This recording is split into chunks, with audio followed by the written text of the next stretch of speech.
नमस्कार, जय श्री कृष्ण। ध्यान के चमत्कार, मंत्र की शक्ति, भगवान की भक्ति चैनल में आपका स्वागत है। ओम शिवाय, ओम नमः शिवाय, ओम नमः शिवाय, ओम नमः शिवाय, ओम नमः शिवाय, ओम नमः शिवाय। व्यक्ति जब ध्यान करता है, आध्यात्म करता है, चक्र साधना की दिशा में प्रयास करता है, तो साधक ब्रह्मांड की ऊर्जा को अपने सहस्त्रार में लाने की कोशिश करता है। अपने सहस्त्रार से आज्ञा चक्र से विशुद्धि चक्र, विशुद्धि चक्र से अनाहत चक्र से मणिपुर चक्र, मणिपुर चक्र से स्वादिष्टान चक्र से मूलाधार चक्र की तरफ वो ऊर्जा का वहन होता है। साधक ब्रह्मांड की ऊर्जा को अपने सहस्त्रार से मूलाधार चक्र की तरफ लाने की कोशिश करता है। फिर मूलाधार से फिर से सहस्त्रार की तरफ वो ऊर्जा का वहन होता है। साधक जब वह ऊर्जा को अपने नियमित मंत्र जाप और ध्यान के द्वारा जब ब्रह्मांड में पहले से जो शक्तियाँ विद्यमान है, वह शक्तियाँ धीरे धीरे करके साधक के सहस्त्रार में आती है। सहस्त्रार में आके वह साधक के दूसरे चक्रों पे भी उसका असर डालती हैं और साधक के शरीर में जितने भी कोष होते हैं उसको वह चार्ज करती है। अब साधक जब नियमित मंत्र जाप करता है, ध्यान करता है, तो सहस्त्रार के अंदर वो ऊर्जा स्टोर होने लग जाती है, संग्रहित होने लग जाती है। और साधक जैसे लंबे समय तक मंत्र जाप करता है, ध्यान करता है, तो साधक को वह सहस्त्रार में वह ऊर्जा एक अलग से उसको एनर्जी और प्रोटेक्शन देती है, उसको एक सुरक्षा प्रदान करती है। आपने देखा होगा कितने साधक हैं, वह समय के पहले ही आगे की बातों का उसको ध्यान पड़ जाता है। तो जो साधक को उसकी समय के पहले आगे की बात का ध्यान पड़ जाता है, तो वह जो होता है उसकी सहस्त्रार की ऊर्जा के अंदर पूर्वाभास होने लग जाता है, कि उसको लग जाता है कि ऐसा हो सकता है। और वो चीज के अंदर साधक को वह ऊर्जा ही उसकी मदद करती है। कितने ही साधक है, उसको स्वप्न के अंदर बहुत सारी चीजें दिखाई देती है, कि भाई स्वप्न के अंदर उसको दिख जाता है कि कोई उसे याद कर रहा है, और सुबह वो फोन करता है तो उसको लगता है कि हाँ, ये स्वप्न में मुझे मेरे को ऐसा लगा, कोई आभास हुआ, कोई मुझे याद कर रहा है, और जिसको फोन किया वही व्यक्ति याद कर रहा था। साधक को स्वप्न में देवी देवताओं के दर्शन होते हैं, साधक को स्वप्न में देवी के दर्शन होते हैं। स्वप्न में उसे लगता है कि कोई देवी आई, उससे बात की। स्वप्न में उसको वह सबके दर्शन होते हैं, हनुमान जी के दर्शन होते हैं। तो जो साधक को ये जो दर्शन होते हैं वो भी उसी चीज की वजह से होते हैं। साधक को ऐसा अनुभव होता है जब वो मंत्र जाप करता रहता है, धीरे धीरे करके मंत्र जाप एकदम धीमा हो जाता है। धीमा हो जाने के बाद वह मंत्र जाप नहीं करता होता है, तो भी अंदर से अजपा जाप, अंदर मन के अंदर जाप चलता रहता है। फिर भी साधक जब जप करता रहता है, जप करता रहता है, तो एक ऐसी अवस्था आती है, उस समय साधक को ऐसा लगता है कि उसके आजू बाजू कोई आके बैठा हुआ है। उस समय भी देवी देवताएं, शक्तियां आके बैठी रहती है। इसीलिए जितने ही लोग जब जप करते हैं, ध्यान करते हैं, या कोई विशेष साधना करते हैं, तो बाजू में रक्षा घेरा करते हैं। रक्षा घेरा यानी कोई भी शक्तियाँ आती है तो उससे उसको कोई उससे वो डरे नहीं, और एक रक्षा घेरा बन, क्योंकि आप जब करते हैं, ध्यान करते हैं, तो 101%, 100% आपके आसपास शक्तियाँ आती है। शक्तियाँ आने के बाद आपके ऊपर असर डालती है। आप जग रहे होते हैं तो भी असर डालती है, सो जाते हैं तो भी असर डालती है, होता ही होता है। इसीलिए बोला जाता है कि जब करो, ध्यान करो, एकांत स्थान पर करो। घर का ऐसा स्थान चूज करो कि जहाँ पे बैठ के आप जब ध्यान करते हो तो उसके अंदर आप ही हो उस जगह पे, तो आपको अनुभव होता है। कितने साधक जब ध्यान करते हैं, जब ध्यान करने के समय अपने सामने एक दिया जला के रखिए। दिया जला के रखेंगे तो आपको वह जो ऊर्जा है वह दिए के लौ के अंदर संग्रहित होती है। दिए के लौ के अंदर रोज आप दिया जलाइए, रोज आप सरसों का तेल का दिया जलाइए, कोई दूसरे तेल का भी दिया जला सकते हैं, लेकिन आप वो चीज करते हैं तो भी ऊर्जा संग्रहित होती है। ऊर्जा संग्रहित होती है, दिया जला के रख सकते हैं।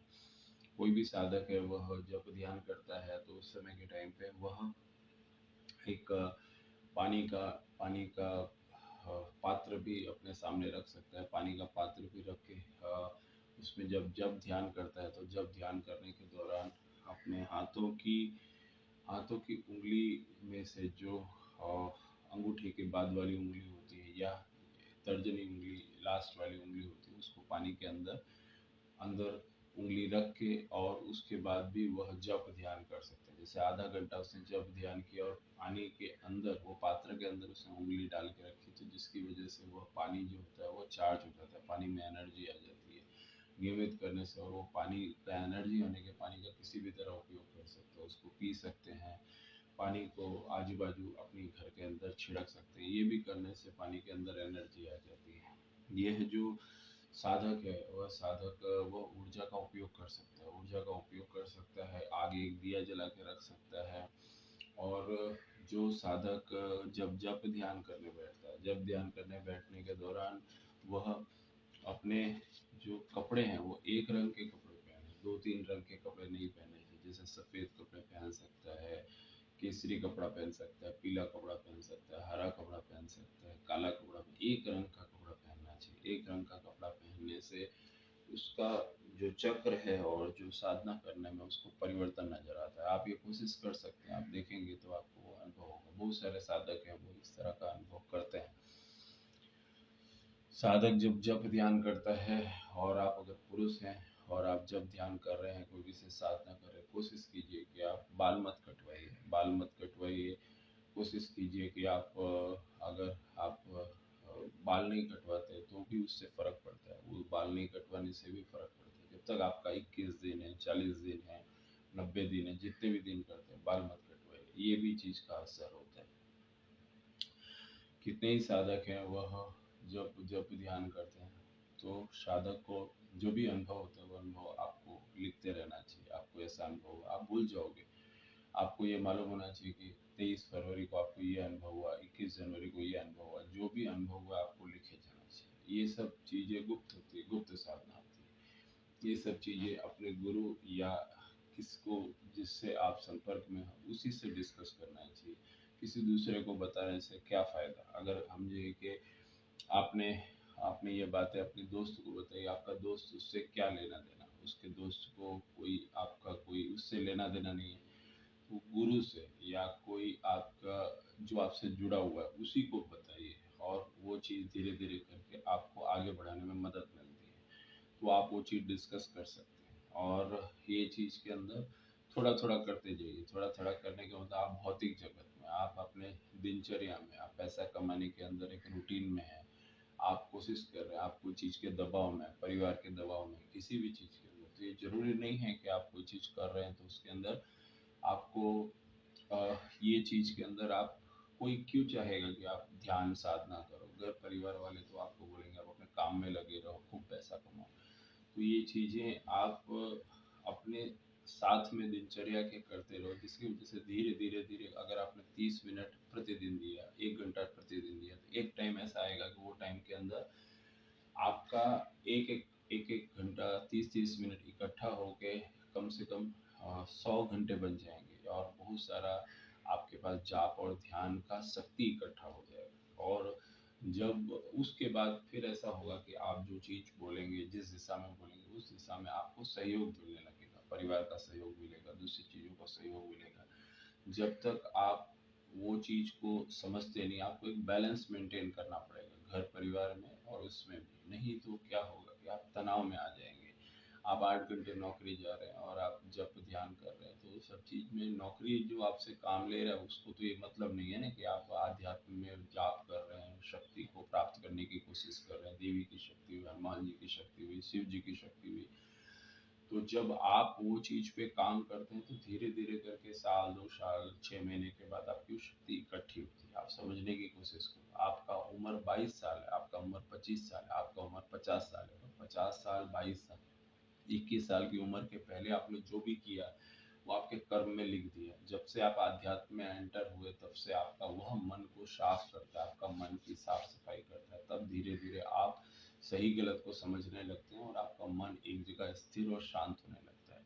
जैसे जैसे आपकी शक्तियाँ बढ़ती जाती हैं, शक्तियाँ बढ़ती जाती है, वैसे वैसे आपको रास्ता क्लियर होता जाता है। जो साधक है वो बात को समझ रहे होंगे। जब ध्यान करना एक अलग तरीके का जीवन है, और जब ध्यान करते हो, साधना करते हो, तो उसके बाद और वो आपका तभी होता है जब आपके पूर्व जन्म के संस्कार होते हैं। अगर आपका पूर्व जन्म का संस्कार नहीं है तो आप उसमें नहीं एंटर हो सकते, आप नहीं कर पाओगे। पर पूर्व जन्म का संस्कार है तो धीरे धीरे करके आपका स्वतः ही कोई दुख होगा, कोई दर्द होगा, कोई तकलीफ होगी, आपका मन स्वतः ही उस दिशा में लग जाएगा। आपको लगेगा कि दुनिया मिथ्या है, ये सब, ये भी धोखा देता है, वो भी धोखा देता है, ये रिश्ते में भी तकलीफ है। तो वो धीरे धीरे करके आपका मन वो भगवान एक आपको तरीका बना देंगे कि जिसकी वजह से आप आध्यात्म में लग जाएंगे। आध्यात्म मीन्स मंत्र जाप, साधना, तत्व ज्ञान, यही सब आध्यात्म है। दूसरी सब चीजें एक अलग चीज है। जब आप कोई चीज की शक्ति प्राप्त करते हैं, सिद्धि प्राप्त करते हैं, तो मंत्र जाप, ध्यान, साधना, धीरे धीरे करके वो मंत्र सिद्ध हो जाता है। आप एक ही बात समझ के चलिए, मंत्र सिद्ध हो जाता है। मंत्र सिद्ध हो जाता है, तत्व आपका सिद्ध हो जाता है, तत्व ज्ञान आपको हो जाता है, चक्र सिद्ध हो जाते हैं, चक्र के अंदर ऊर्जा आ जाती है। बस यही सब मुख्य बातें हैं।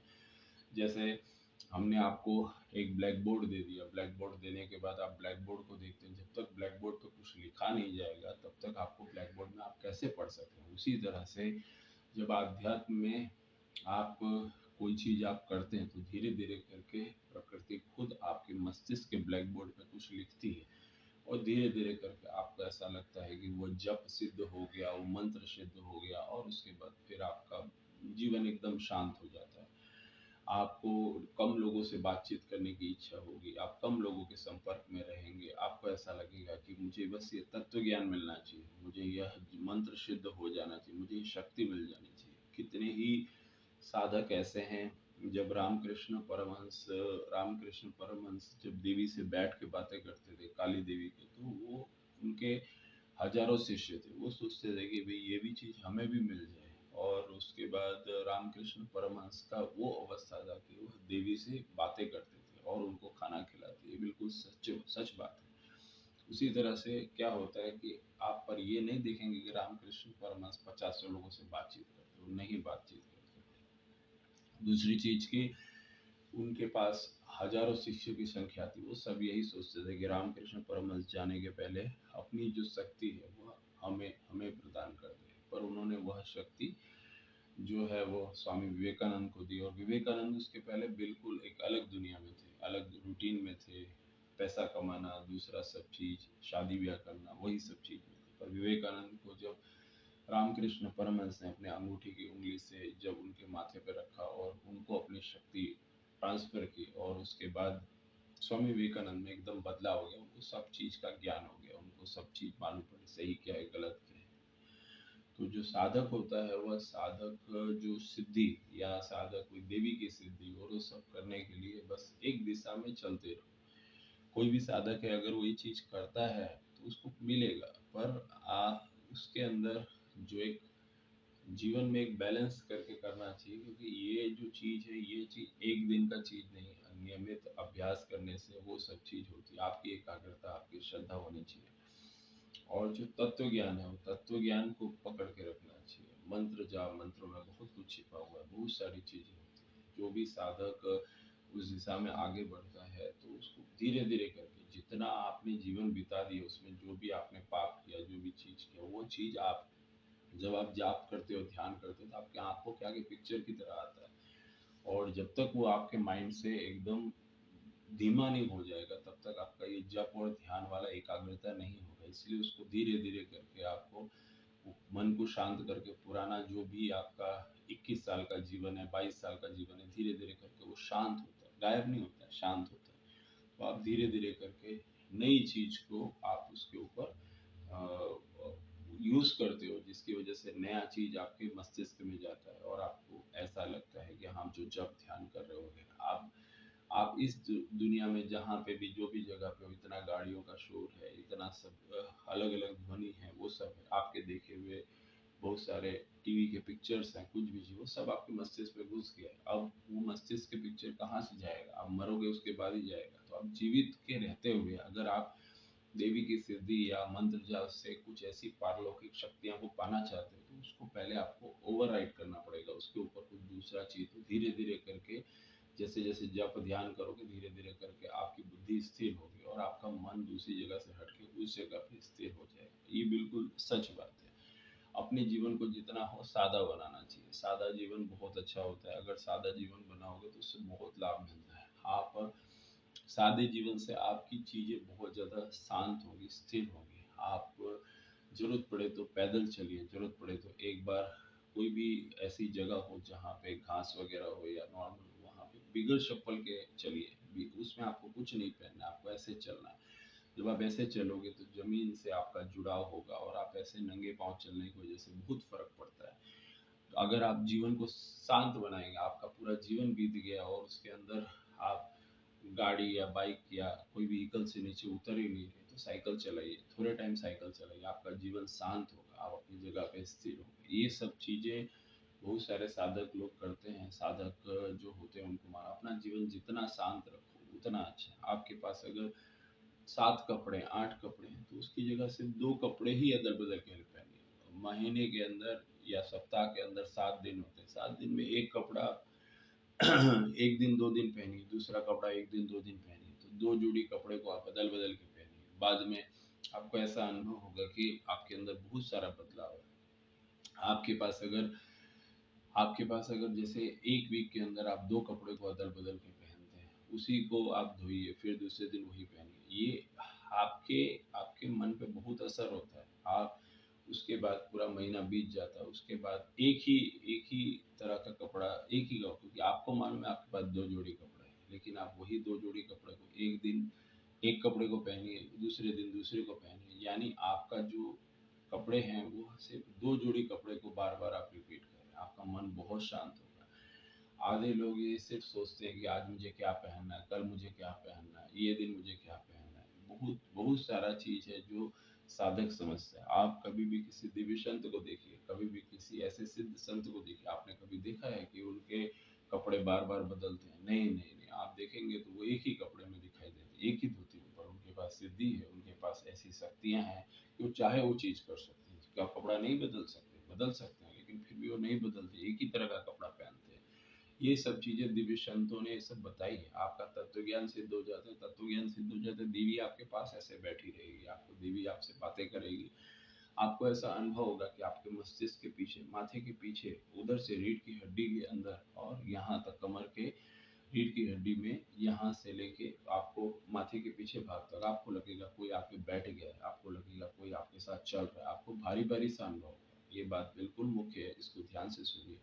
माथे के पीछे से लेकर रीढ़ की हड्डी के भाग तक आपको लगेगा कोई आके बैठ गया है। वो दिव्य आत्माएं, दिव्य शक्तियां आपके ऊपर आके बैठ जाती हैं, और उसके बाद फिर जो भी आप काम करते हैं आपको ऐसा अनुभव होगा कि आपके अंदर कोई चीज आ गया है। यह साधक जो है जब वह ऊर्जा को बुलाता है, ऊर्जा को अनुभव करता है, तो ऊर्जा आती है, आपको प्रोटेक्ट करती है, आपका ध्यान रखती है। साधक को जितना ज्यादा गहरा जाएगा उतना ज्यादा साधक वह देवी को सिद्ध कर सकता है। आपके अंदर जितनी भी जो भी ब्रह्मांड के अंदर शक्तियां हैं, वह शक्तियां पहले से विद्यमान है। आप वो शक्तियों को बुलाते हैं, शक्तियों को बुलाने के बाद शक्तियों को सिद्ध कर देते हैं, शक्तियों को सिद्ध कर देते हैं, तो शक्तियां जो चीज चाहिए वो चीज आपको मिलती है, जो चीज चाहे उस दिशा में आपकी शक्तियां आपको सपोर्ट करती है। और इसके अंदर जो साधक है वह जब बहुत गहरे जाता है तो उसके अंदर वो दिव्य शक्तियां पल पल पे साधक को मदद करती है। और साधक इसके लिए कोई भी तरीके से जब जब ध्यान करता है, जब ध्यान करने के बाद साधक को वो दिव्य शक्तियां उसके पास आती हैं, उसको मदद करती हैं, और साधक के सहस्रार में और माथे के पीछे के भाग में उसको ऐसा अनुभव होता है कि वो शक्तियां उसके साथ हैं, और साधक वो सिद्धि को प्राप्त कर लेता है, साधक वो चीज को प्राप्त कर लेता है। और जैसे जैसे समय होता है तो साधक बहुत सारा ऐसा अनुभव करता है कि जो नॉर्मल व्यक्ति से बिल्कुल अलग होता है। फिर उसी को कहते हैं हम कि वो सिद्ध साधु है, वही हम कहते हैं कि वो सिद्ध संत है, और उसने वो चमत्कार किया। वो चमत्कार देवी का चमत्कार है, और चमत्कार वह देव का चमत्कार है। वह सिद्धि उसने प्राप्त कर ली, सिद्धि उसने प्राप्त कर ली तो वह मंत्र सिद्ध हो गया। मंत्र सिद्ध होने के बाद वह साधक जो भी चीजें सोचता है, जो भी दिशा में आगे बढ़ना चाहता है, वो जरूर उसको पूरा कर लेता है। कोई भी साधक को इस बारे में कोई प्रश्न है तो हमें व्हाट्सअप कर सकते हैं, व्हाट्सअप पे आप जुड़ सकते हैं, व्हाट्सअप पे कोई भी सवाल वगैरह है तो आप कर सकते हैं। अपने अपने कोई भी क्वेश्चन है और कोई भी ऐसी शंका है तो उसको समाधान कर सकते हैं, व्हाट्सएप पे जुड़ सकते हैं, मेल कर सकते हैं। व्हाट्सएप हमारे चैनल पे भी दिख जाएगा, और कोई भी चीज़ है उसके अंदर ये इस दिशा में धीरे धीरे आगे बढ़ेंगे, लेकिन एक बार ऐसा होगा कि उसके बाद आपको ये चीज़ समझ में आने लगेगी। तत्वज्ञान एक ऐसी चीज़ है जिसके अंदर आपको खुद रास्ते मिलने लग जाते हैं। आपको ऐसा होता है कि नहीं, आपने कुछ पा लिया, जीवन बहुत अच्छा है। जीवन को और अच्छा बनाने के लिए मंत्र जाप, ध्यान, चक्र साधना की दिशा में प्रयास और उसको मजबूत करना चाहिए। जो साधक है वो बात को अच्छी तरह से करके बहुत कुछ पा सकते हैं। ओम